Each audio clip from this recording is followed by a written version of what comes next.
sebelum kita pergi kepada sejarah sains itu sendiri, apa kata kita sama-sama melihat kepada maksud ataupun konsep tentang sejarah. Okay, menurut Al-Atas, sejarah adalah daripada perkataan Arab iaitu syajarah. So, syajarah yang bermakna sepohon pokok ataupun pokok. Sejarah merujuk kepada pokok. So, kebiasaannya, kan, bila kita melihat kepada penulisan ataupun tulisan sejarah terdahulu ataupun penulis terdahulu, penulis sejarah yang terdahulu, mereka merakamkan sejarah ini sebagai kebangkitan sebuah kerajaan baru dengan memperkenalkan sepohon pokok. Okay. Contohnya, kita ada Melaka. Sebab kita berada di Melaka, kita ambil contoh Melaka. So, Melaka berasal daripada kata Arab iaitu Malaka. Malaka, bukan pokok Melaka. Okay, Malaka. Mim, lam, kaf, ya tanpa titik. So, Malaka ini bererti tempat bertemu ataupun tempat pertemuan. Jadi, ini merujuk kepada sejarah Melaka, yang mana pelabuhan merupakan tempat pertemuan kapal-kapal daripada pelbagai pelusuk benua. Jadi Melaka itu adalah tempat bertemunya pedagang-pedagang ataupun bertemunya kapal-kapal. Berhimpunnya kapal-kapal di sebuah tempat, dan tempat itu dikenali sebagai Melaka, tempat bertemu. Tempat pertemuan kapal-kapal adalah daripada kata akar Arab iaitu laqiya, lam, qaf, ya bertitik. So, laqiya ni maksud dia bertemu. Jadi Malaka tempat bertemu, laqiya bertemu. Jadi kata akar ini menerbitkan perkataan seperti talaki, apa lagi, multaqa. Jadi Melaka dinamakan demikian kerana ia adalah sebuah kota pelabuhan, tempat pertemuan kapal-kapal, dan bukannya sebenarnya nama pokok Melaka. Pokok Melaka pula wujud setelah wujudnya Melaka, iaitu tempat pertemuan pedagang-pedagang ataupun kapal-kapal di sebuah pelabuhan. So, pelabuhan, tempat pertemuan itu namanya Melaka. Maka bila ada pokok yang tumbuh, pokok itu diberi nama pohon Melaka, pokok Melaka. Dia apa kena mengena pokok dengan sejarah? Pokok itu sendiri merujuk kepada perkataan sejarah. Sejarah itu merujuk kepada perkataan pokok. Kalau kita baca terjemahan daripada surah Ibrahim dalam Al-Quran ayat 24. Ia bermaksud, tidakkah kamu perhatikan Allah telah membuat perumpamaan tentang kalimah yang baik seperti pohon yang baik. Akarnya teguh, cahayanya menjulang ke langit. Falsafah sebatang pokok. Kita lihat kepada pokok. Bila pokok tu baik, sebenarnya pokok tu dah baik daripada akarnya yang teguh. Daripada akarnya yang teguh, daun-daunnya pun menghijau, julang ke langit. Jadi perumpamaan tentang kalimah baik, pohon baik, kalimah baik, pokok yang baik. Sejarah yang baik boleh menjadi panduan kepada kita untuk mencipta sejarah. Sejarah ataupun sejarah lampau boleh jadikan iktibar supaya kita tidak mengulangi kembali kesilapan-kesilapan yang lepas. Jadi sejarah itu ibarat kita hidup lebih lama daripada usia sebenar. Sebabnya walaupun kita tidak berada pada zaman itu, tapi disebabkan kita belajar sejarah, maka seolah-olah kita berada pada zaman tersebut. Kita boleh mengulang cerita, bercerita, mengambil iktibar daripada apa yang terjadi pada zaman dahulu kala. Jadi sejarah ni ataupun pokok ini, falsafahnya, sekiranya kuat sejarah kita mengenal jati diri, maka kita boleh membuat sesuatu yang lebih baik, membuat sesuatu yang lebih bermakna dalam hidup. Okay, kalau kita tengok lirik pula, lirik lagu, sejarah mengajar kita menjadi lebih dewasa, meniti arus angkara. Ni lagu ni dinyanyikan oleh Ramli Sarip dan Hadijah Ibrahim, Datuk Katie. So, sejarah mengajar kita menjadi lebih dewasa, meniti arus angkara. Sejarah bangsa akan mengajar kita untuk menjadi lebih baik pada hari-hari mendatang. So, sekiranya hendak membunuh sesuatu semangat bangsa, maka kita musnahkan sejarahnya. Jadi sebagai orang Melayu ataupun orang Malaysia, kita kena tahulah sejarah kita. Jangan biarkan orientalis barat yang menulis sejarah tentang kita. So, kita kena tahu apa sejarah bangsa kita. So, melihat pada sepohon pokok yang tidak berubah ialah akarnya. Kan? Itu falsafah lah. Ada juga bahagian yang berubah, tapi yang berubah tu yang kita lihat. Yang kita tak lihat tu apa yang ada di akar lah. Samalah macam bangsa atau sebuah negara, sejarahnya itu takkan boleh diubah. Kalau sejarahnya kuat, maka memang itulah hakikatnya. Tapi untuk memusnahkan sebatang pokok, kita kena musnahkan akarnya. Samalah juga macam bangsa tadi. Untuk memusnahkan sebuah bangsa, kita musnahkan sejarah bangsa. Kalau melihat pada sebatang pokok yang sering dipuji adalah rasa buah dan cantik bunganya. Yang itu sentiasa berubah-ubah. Yang orang lihat adalah di luaran lah. Okay.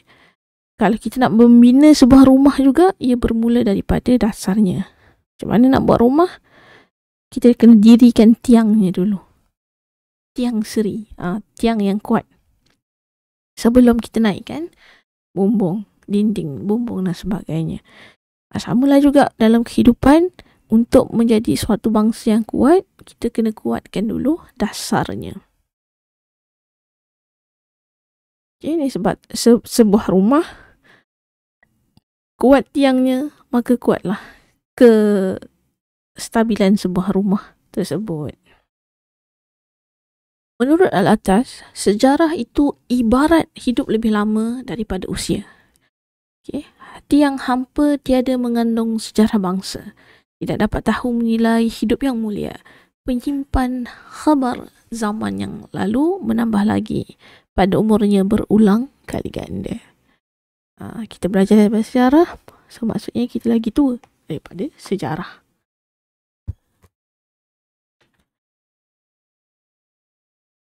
Okay. Jangan sesekali melupakan sejarah. Ramai orang meremehkan sejarah kerana menganggapnya barang lama dan tidak ada guna.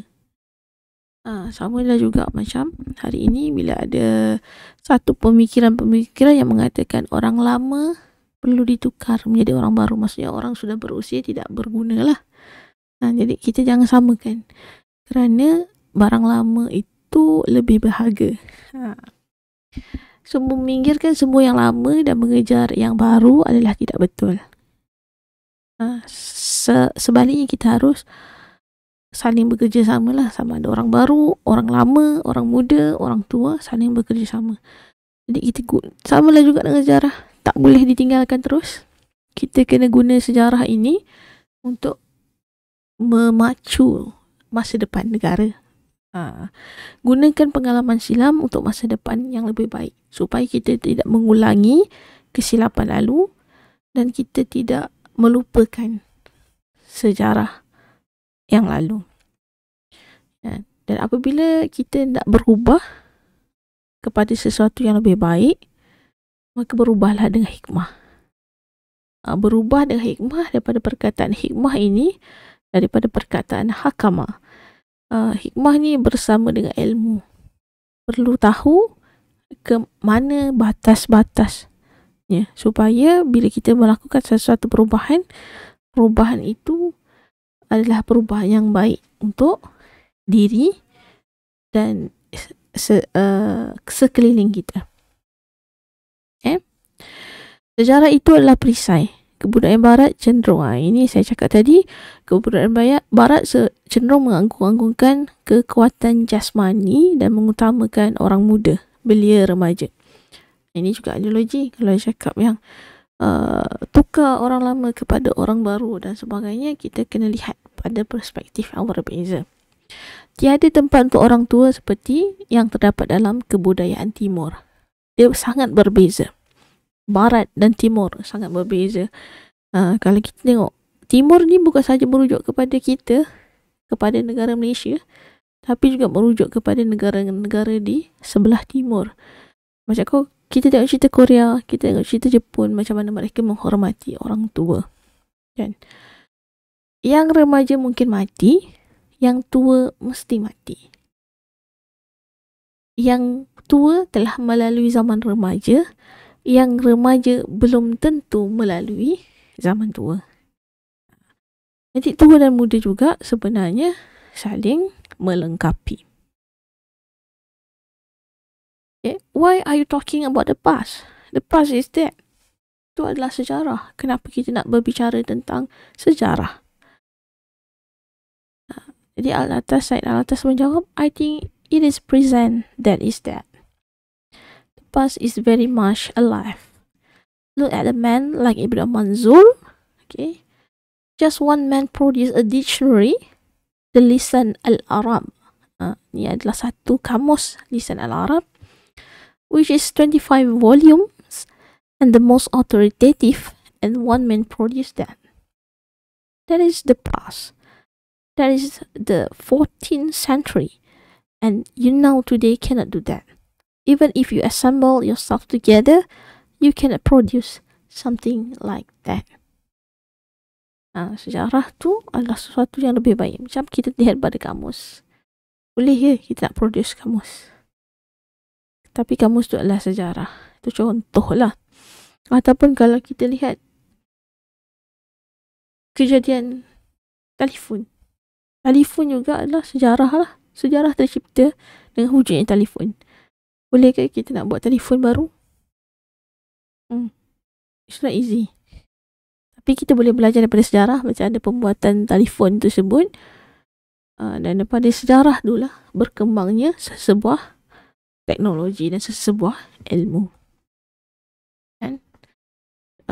Ini kisah orang tua dan anak dia. Menurut Imam kisah ni adalah menurut Imam Ghazali. Imam Ghazali. So, kisah dia berpesan pada anak. Orang tua ni dia berpesan kepada seorang anak dia. Kepada anak dia lah, anak-anak dia. Dia ada sebuah rumah pusaka. Jadi di sebuah rumah tua tu ada sebatang pohon. Pokok tu besar merimbun di halaman rumah. Pesan dia pada anak dia agar anak dia jaga pokok tu, pelihara pokok itu dan jangan sesekali ditebang. Pokok tu dah besar, merimbun, daun banyak gugur. Jadi halaman kena sentiasa sapu lah. So si anak cuma diizinkan membina rumah baru. Maksudnya ubah suai lah rumah lama, buat rumah tapi jangan potong. Jangan sesekali tombangkan pokok tu. Jangan sesekali buang pokok tu. Walaupun pokok itu sudah tua dan berusia ratusan tahun. Ini pesan orang tua tersebut. Kalau bagaimanapun, setelah orang tua itu meninggal dunia, si anak melihat tiada faedahnya pokok yang tua besar di depan rumah dia. Tak ada faedah.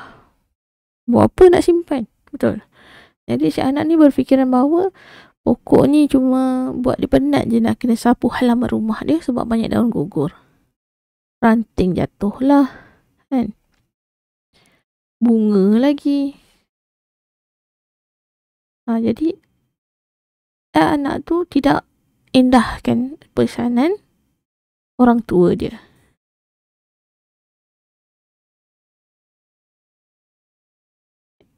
Kan? Jadi dia rasa lebih baik digantikan pokok tu dengan pokok bunga ke, pokok buah-buahan ke, sekurang-kurangnya memberi untung.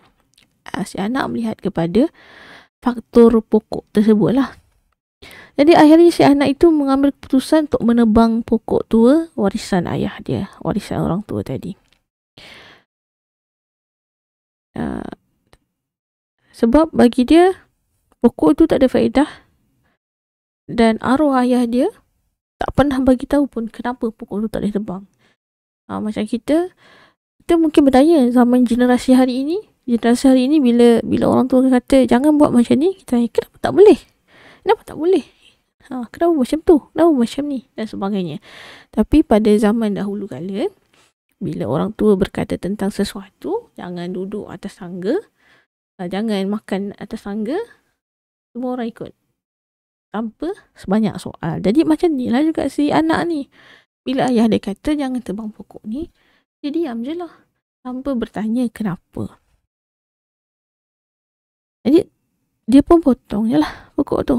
Jadi selang beberapa hari setelah tumbang si pohon tua tadi, lepas anak tu tebang, maka datanglah seekor ular yang sangat besar ke dalam rumah. Datang ular.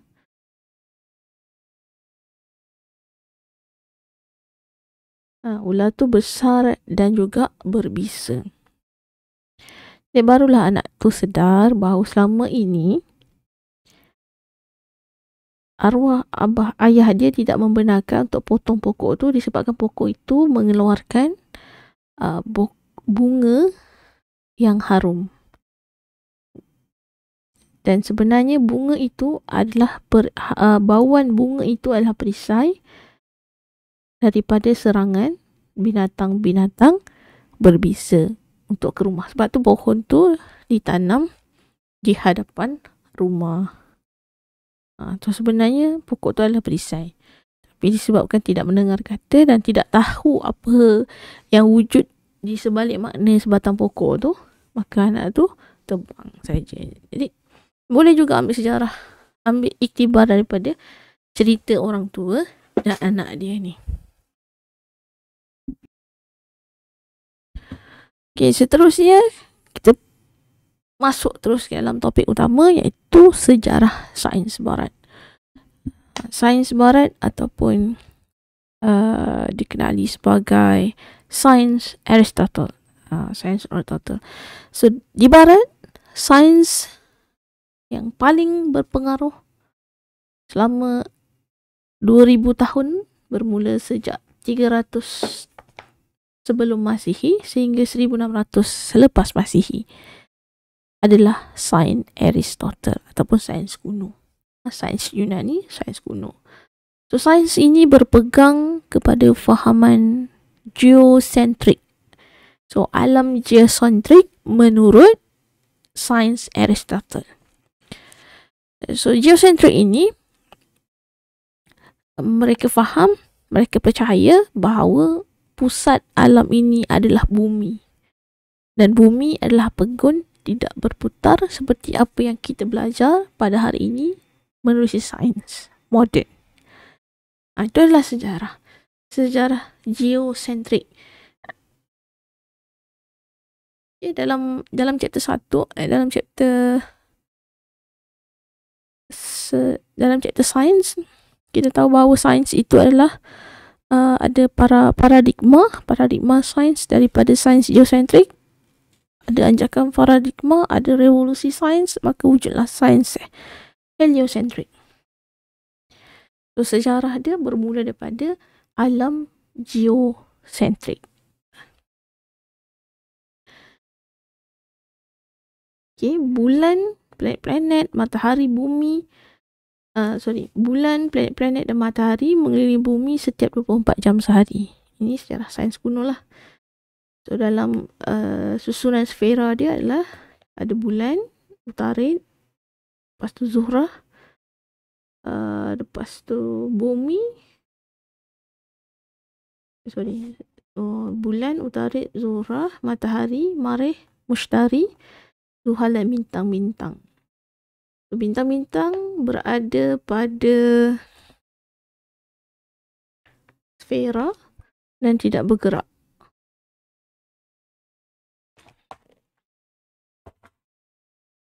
Ini mengikut sains geocentrik. Sains ini based on mata kasar lah, berdasarkan mata kasar. So dengan mata kasar tanpa sebarang teleskop, pada zaman itu mereka tak boleh nak bezakan langsung kewujudan planet dan juga bintang. Tak ada siapa lagi yang meneroka angkasa. Jadi mereka melihat pada mata kasar kejadian matahari mengelilingi bumi, bulan mengelilingi bumi yang disebabkan kejadian siang dan malam. Itu kepercayaan pada waktu itulah.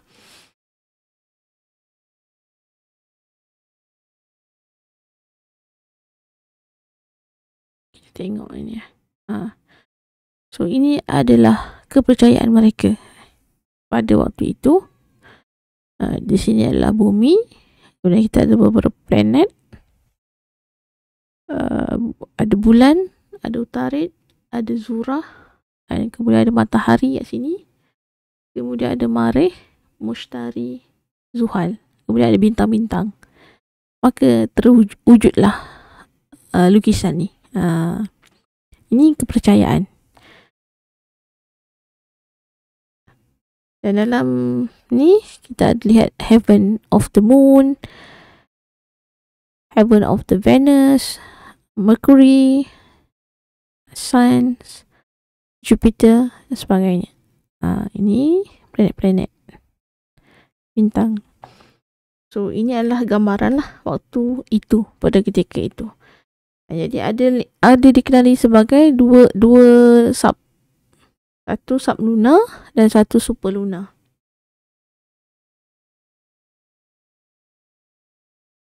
Okay, lingkungan sublunar dan superlunar pula menurut fahaman Aristotle terbahagi kepada dua lingkungan. Sublunar adalah antara bumi dan bulan. Maksudnya antara bumi dengan bulan ni adalah sublunar. Dan kemudian superlunar, bulan dan ke atas. Okay. Ni kita tengok balik pada gambar rajah ni. Kita ada sublunar, bumi, bulan. Ni sublunar antara ni. Dan yang ini superlunar. Ni fahaman dulu lah. So bumi ini dianggap sebagai neraka, tempat yang hina. Yang kat sini adalah empire, syurga. Dan fahaman ini juga dipengaruhi oleh ajaran Kristian. Okay, ada 4 unsur asas dalam lingkungan sublunar. 4 lingkungan asas dalam ayat ini adalah yang kita belajar. Ini slide ini adalah apa yang kita belajar. Apa yang sejarah dia yang lain tadi. Dan 4 unsur utama dalam sublunar tadi adalah tanah, air, angin dan api. Tanah, kat sini kita ada tanah, kita ada air, angin, ada api. Water, air, yang kat hell ni ada api. So ada 4 unsur. Siapa yang tengok Boboiboy, dia lebih kepada itulah yang tanah tinggi, halilintar dan sebagainya.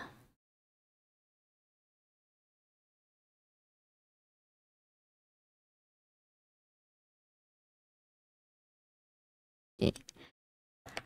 So berdasarkan 4 unsur ni, setiap unsur ada dia punya sifat semula jadi. Contoh dia tanah. Contoh tanah, apa sifat tanah? Tanah tu ada dia punya berat. Ni ada tanah. Macam tanah dan air adalah unsur yang berat. So tanah tu berat, air tu berat. Udara tu tak berat lah kan. Sebab semuanya berlaku melihat kepada mata kasar. So sebab sifatnya yang berat, maka ia bergerak menuju ke pusat bumi. Pusat alam tadi. Bumi lah, pusat bumi tu.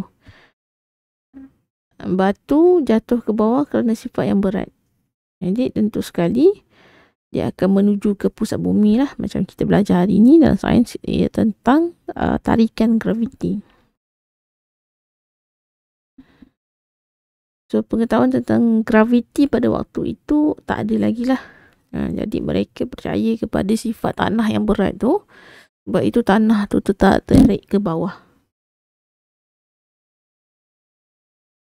So bila bercampur dengan air, bila air bercampur tanah, maka kedua-duanya akan bergerak ke bawah. Tapi air akan terapung lah. Bila kita tengok laut, sungai dan sebagainya, tanah tu kat bawah, kemudian kita ada air. Atas tanah ada air. Air akan terapung atas tanah. Udara pula akan bersifat ringan. Sifat udara yang ringan, maka udara bergerak ke atas. Jadi udara akan menepasi tanah dan juga air. Tetapi berada di bawah api. Jadi api pula bergerak menembusi udara. Dan kalau sains hari ini, api terbakar sebabkan ada oksigen lah. Jadi susunannya adalah bawah yang sekali tu dia letak tanah, kemudian air, kemudian udara, kemudian api. Itu apa yang berada dalam lingkungan sublunar. So dalam superlunar pula, superlunar ni bagi mereka adalah sesuatu yang misteri lah.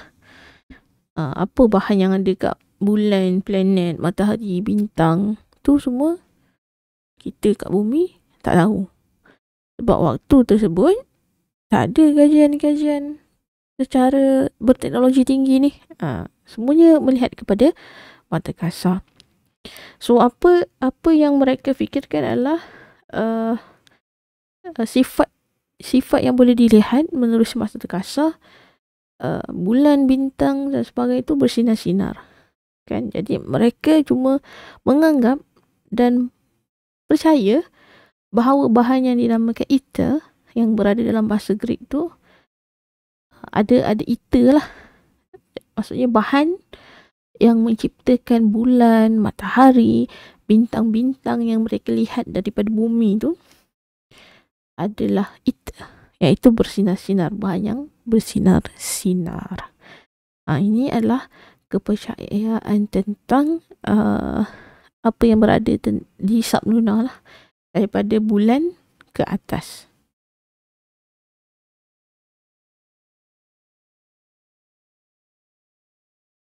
Okay.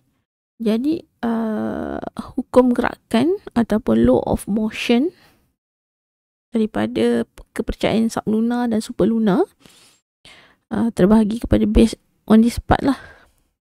Sublunar, objek yang bergerak akan berhenti. Sublunar ni antara bulan dan bumi. Objek yang pegun akan terus pegun kecuali ada pula punca luar ataupun unsur luar yang akan menggerakkan dia. Manakala objek yang bergerak ke atas akan jatuh ke bawah. Tapi pada masa ini masih tidak ada lagi istilah tarikan graviti bumi. Mereka hanya berdasarkan sifat-sifat ada berat, ketumpatan lah sebenarnya. Okay. Pada sublunar pula, objek yang bergerak secara membulat. Mereka rasa objek itu berputar lah, membulat. Secara membulat. Tapi pada hari ini kita belajar sains, objek bergerak, berputar, bentuk dia adalah elips kan. Bentuk elips. Bezalah dengan sains kuno. So bulan, matahari dan planet lain bergerak membulat mengelilingi bumi. Bulat. Sebab tadi gambar kita tadi gambar tadi gambar bulat. Yang ini gambar sekarang. Yang ini kan bulat. Semua bulat. So, pergerakan adalah membulat. dan objek bergerak tidak berhenti. Itu yang berada di sublunar. Jadi superlunar juga dipercayai mempengaruhi sublunar.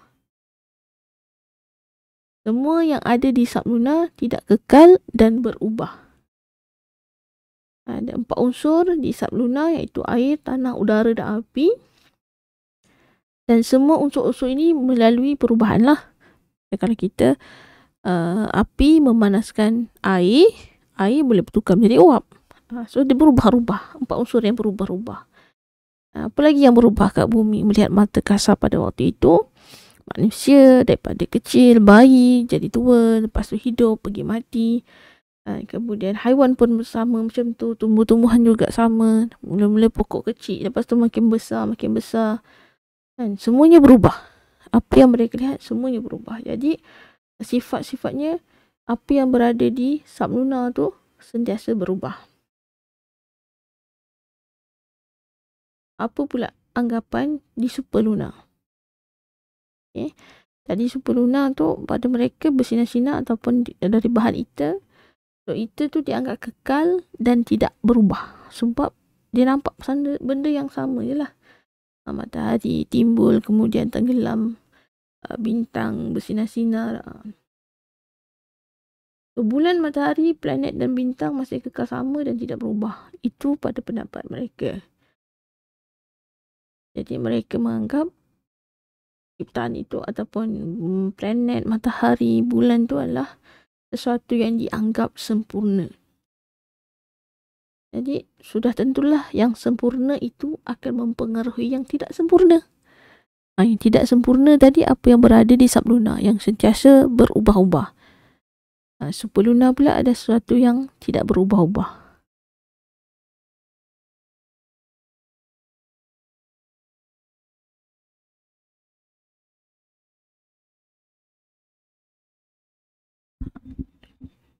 Okay, jadi sejarah part pertama adalah tentang superlunar, sublunar dan juga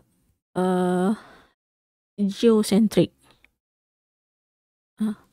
Ini pengaruh-pengaruh tadi lah. Daripada superlunar tadi yang tidak berubah, maka wujudlah satu ilmu yang mereka panggil ahli nujum.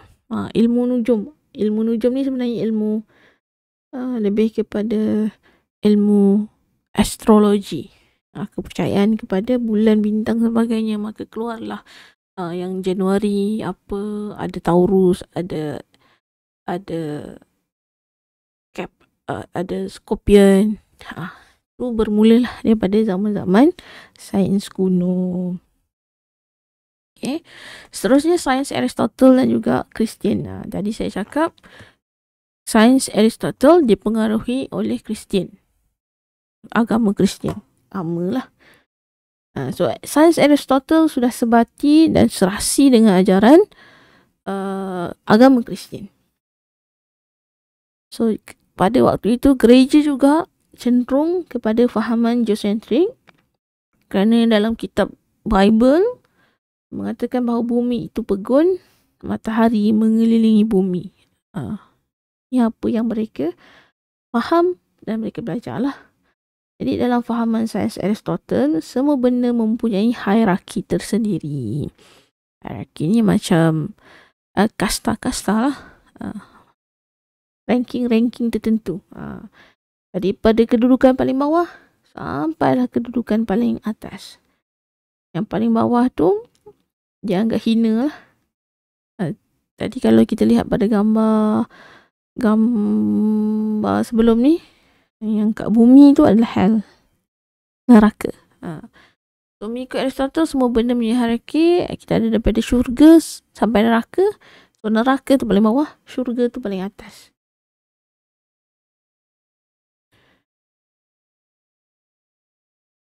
Dan mereka percaya kat syurga tu adalah tempat bersemayam Tuhan. Yang tengok pada gambar ni. So non-living things, plants, animal, pokok. Lepas tu ada haiwan, commanders, and then king and queen, angel, and then God. The great change of being. Based on this part. Ada hierarki.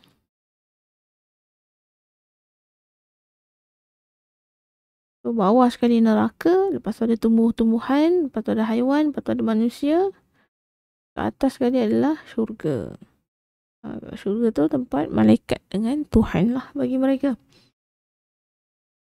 Jadi menurut sains Aristotle, semua benda ada tempat tersendiri di alam ini. Ada ranking yang tersendiri. Ada tempat untuk raja, ada tempat untuk orang besar-besar, ada tempat untuk panglima tentera, untuk orang awam dan juga hamba. Ada juga tempat untuk lelaki dan perempuan. Perbezaan jantina lah. Ada tempat untuk bapa dan tempat untuk anak. Okay, dalam dunia haiwan juga mereka ada ranking lah. Tu yang ada Lion King tu. Raja segala haiwan. Ini menurut sains Aristotle. So daripada sains ni, fahaman daripada ajaran Kristian, wujudlah dunia ini hina. Dunia ini hina. So ini di bawah pengaruh sains Augustine. So siapa Augustine ni? Seorang daripada Eropah lah. So orang Eropah percaya bahawa dunia ini penuh dengan kejahatan dan penderitaan. Disebabkan warisan daripada dosa-dosa Adam and Hawa. Ini kepercayaan mereka. So mereka mahu melarikan diri dari dunia ini yang menganggap dunia ini adalah neraka. So bagi mereka dunia ini tak penting. Yang penting adalah syurga. Yang syurga tadi tu ranking ni yang ke atas sekali. Disebabkan bagi mereka dunia ini tidak penting, jadi orang Eropah tidak tahu dan tidak mahu mencuba, tidak mahu memahami, tidak mahu ambil tahu tentang alam ni. Walaupun pada ketika itu mereka ada sains Aristotle, tapi sains Aristotle ni bukan sains normal seperti yang kita belajar pada hari ini. Bila kita tahu je tentang sains, masa kita belajar tentang sains yang kita belajar ni tak sama dengan sains Aristotle pada ketika itu. Sains Aristotle ni bersifat didaktif, iaitu pada waktu itu mereka tidak berminat untuk memerhati, tak berminat untuk membuat eksperimen, tak berminat untuk membuat observation, tak berminat untuk buat research, uji kaji terhadap alam. Dan mereka terima sahaja apa yang disebut oleh pihak yang berautoriti. Dan pihak yang berautoriti itu rujuk balik semula kepada Aristotle. Aristotle cakap semua percaya tanpa perlu buktikan apa-apa. Tak ada justification, tak ada proven method. Itu pada waktu itu. Jadi daripada Saint Augustine ni, maka nanti wujudlah satu revolusi sains dan wujudlah sains heliocentrik yang kita belajar pada hari ini. Sains Aristotle akhirnya digantikan dengan sains Newton. So fahaman geocentrik akhirnya digantikan dengan fahaman heliocentrik.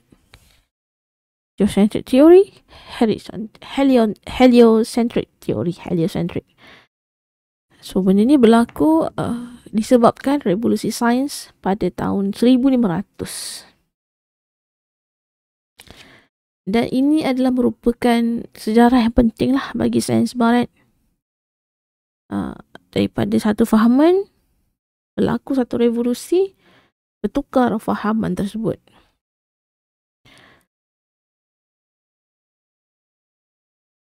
Bagaimana sains ni bermula?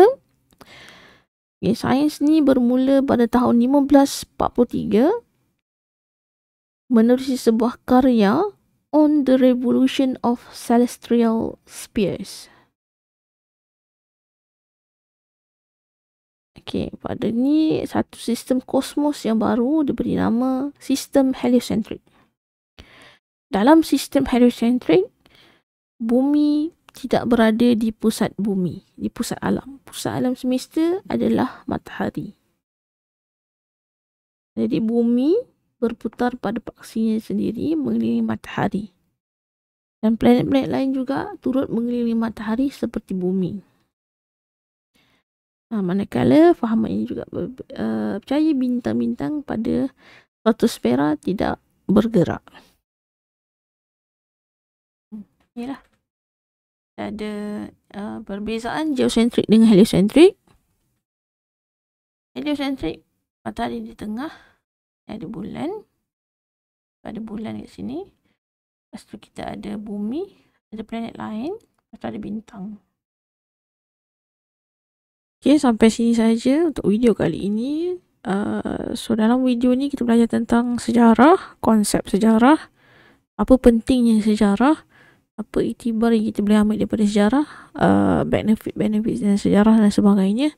Kemudian kita masuk sikit kepada kisah-kisah, contoh kisah orang tua dengan anak dia tentang sebatang pokok tu. Bila anak dia tebang pokok, apa jadi. Kemudian kita telah masuk sedikit ke dalam sejarah sains barat, sains kuno, bermula daripada sains Aristotle. Kemudian ni pada zaman tu kita diperkenalkan tentang fahaman geosentrik, di mana bumi sebagai pusat alam semesta. Dan pada zaman sains Aristotle ni dia bersifat sebagai didaktif, tidak berminat dengan kajian-kajian dan observation serta sebagainya. Berkait rapat dengan ajaran Kristian. Kemudian dalam part sains Aristotle juga mereka membahagikan lingkungan kepada dua bahagian, sublunar dan superlunar. Kita dah tengok apa yang berada di sublunar, apa yang berada di superlunar. Dan sedikit revolusi bagaimana daripada sains tersebut, sains geosentrik, kemudiannya bertukar kepada sains ataupun fahaman heliosentrik. So untuk minggu akan datang, sama ada dalam kelas ataupun video, kita akan teruskan lagi diskusi tentang ataupun perbincangan mengenai tentang sains heliosentrik dan seterusnya sains Newton, perkembangan sains daripada sains kuno dan terus kepada sains moden.